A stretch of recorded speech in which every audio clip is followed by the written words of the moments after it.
RVing used to be the more affordable option for vacations. You buy a truck, get a camper, load up the kids, get some groceries, and spend the weekend cooking hot dogs over a campfire. It was kind of the budget loophole. And for a long time, that equation actually worked. But lately, when you look at the price of a new rig or you try to book a site for a holiday weekend, something just feels off. And it's not just that things feel expensive, it's that the freedom of the road starts to come with a much heftier price tag. So I want to ask one fundamental question. Did RVing just get more expensive because of inflation, just like everything else? Or has the actual cost structure of this lifestyle fundamentally changed? Before we look at the numbers, we have to talk about the yardstick, and that's inflation. Now, between 2015 and today, overall inflation was about 26%. So to put that into perspective, in 2015, if a week's worth of groceries were $100, in today's dollars, that would be $126.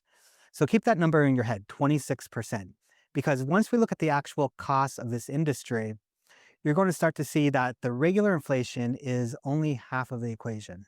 So in order to dive a little bit deeper, we need to look into some of the costs from 2015 and what those things cost today. So let's start with the thing that makes it all move, the truck. In 2015, a F-150 XLT, which is the bread and butter of the towing world, if it followed inflation, it would be about $40,000 today. But a real world XLT tow package truck is sitting somewhere between $50,000 and $54,000. And that's about 34% beyond inflation. But the purchase price is really only the beginning. Today's trucks are high-end technology platforms. They have sensors in the bumper, cameras in the mirror, and they're incredibly expensive to maintain. And because of that, insurance premiums have exploded. The average full coverage premium has jumped to about $3,095 per year. That's 54% beyond inflation. Now, between tires, insurance, and $180 labor rate, the cost of just keeping the truck on the road has gotten a lot more expensive, about 50% more than it was just 10 years ago. So if you're going to get a truck for towing an RV, before you even get out of the driveway, the cost of RVing is significantly more. But what about the RV itself?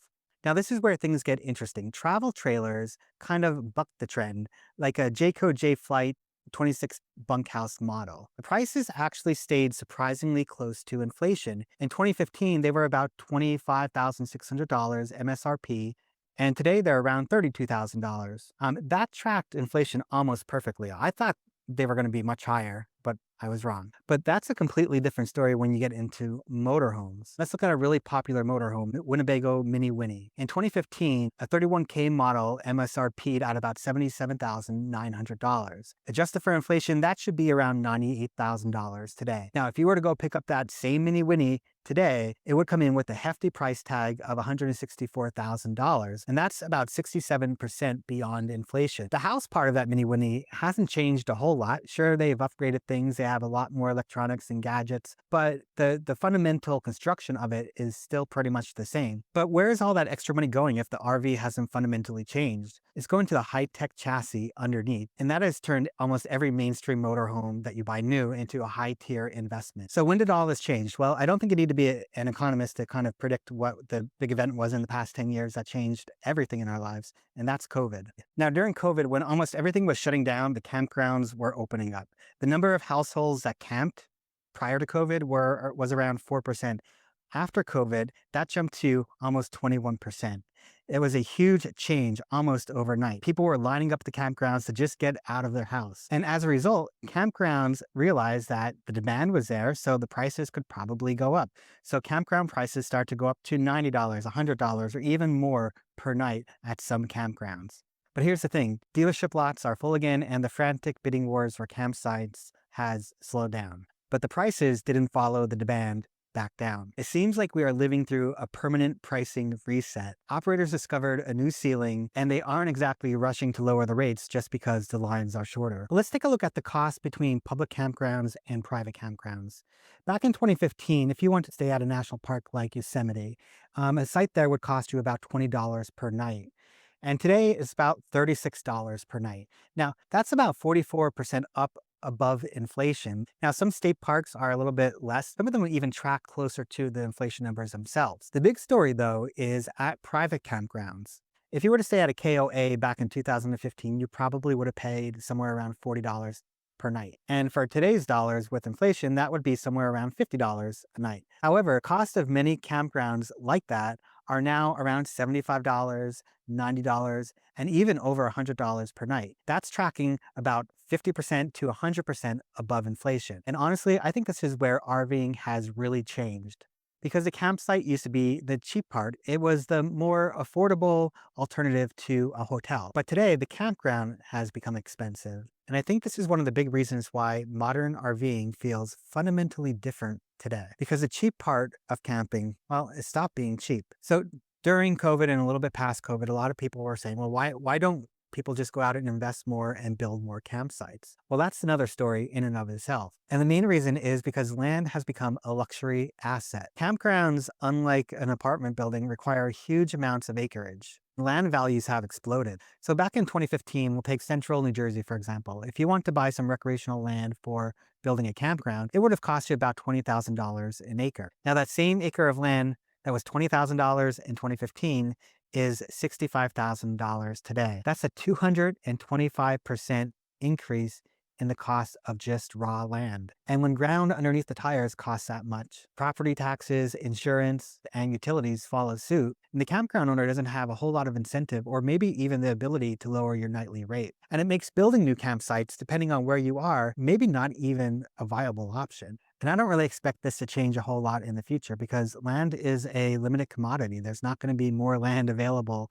And especially with the competition for other land uses, good, usable camping recreational land is going to be harder and harder to find at an affordable price, or at least near the areas where people want to camp. Now let's talk about the double-edged sword, because there's a second part to this story, and that's our current economy. It's one thing if the vacation gets more expensive. We can usually adjust for that. But RVing feels even more expensive today because life itself got more expensive. When your grocery bill is up 30% and housing costs are soaring, fun money is under a microscope. 10 years ago, $50 or $75 a night might have felt like a bargain because the rest of your life was more affordable. Today, that $75 feels like a massive hit because you're already feeling the squeeze everywhere else. It makes the shift towards more exclusive pricing in the outdoors hit almost twice as hard. But RVing is still a more affordable option, right? Well, let's look to see, is it still cheaper than a hotel? Well, technically yes, but the gap is closing. So back in 2015, if you want to go to, let's say, Myrtle Beach, an RV trip there would have been about $145 a day. A comparable non-RVing vacation package would have been about $240 per day. So RVing was a massive 40% cost advantage if you want to go to Myrtle Beach. Now by 2025, the hotel vacation climbed as well. That's about $350 per day. But the RV vacation with a $90 site, expensive fuel, and surging insurance has climbed to about $260 per day. That 40% head start that you had in 2015, well, that's down to about a 25% head start. So the truth is the gap is shrinking. RV vacations are feeling a little bit more closer price-wise to a traditional vacation. Now, it is still a cheaper alternative, but not quite like it was back in 2015. So where does this leave us? Is it just the way things are now? Well, if you look back to the recession of 2008, we saw a similar bubble in travel-related expenses. Well, eventually the market reached its breaking point and the consumer said no. So when people stop paying $150 for a campsite, the market will be forced to adjust. And we've seen it with the auto industry in the past, and we've seen it with the housing cycles. Will that happen with RV and camping? I don't know. I think some of the prices are here to stay, but maybe they won't continue to climb as wages start to catch up to them. But I want to know what you think. Do you think that we're heading for a price correction, or is this $100 campsite cost here to stay? If you have some thoughts, drop them in the comment below and let's get a discussion started. Now, the reality is that the mainstream version of RVing is clearly more expensive than it was 10 years ago. But to be honest, the soul about RVing and camping was never about the math.